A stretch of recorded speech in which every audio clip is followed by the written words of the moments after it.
పిసుకున్నానండి. ఇది డివైడ్ చేసుకోవాలండి ముక్కల్లాగా. నాకేం వాటర్ పట్టలేదండి, అంతే. ఆ స్వీట్ మొక్క పొట్టుకే సరిపోయిందండి. ఇది కొంచెం ఇప్పుడు కడాయికి ఆయిల్ వేసుకున్నామండి. నాన్ స్టిక్ అన్న వాడండి, కడాయి అన్న ఏదైనా వాడుకోండి.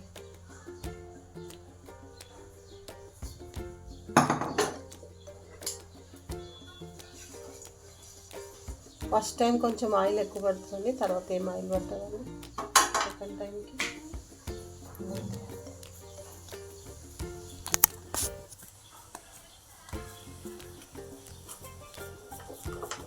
కొంచెం చేతికి ఆయిల్ రాసి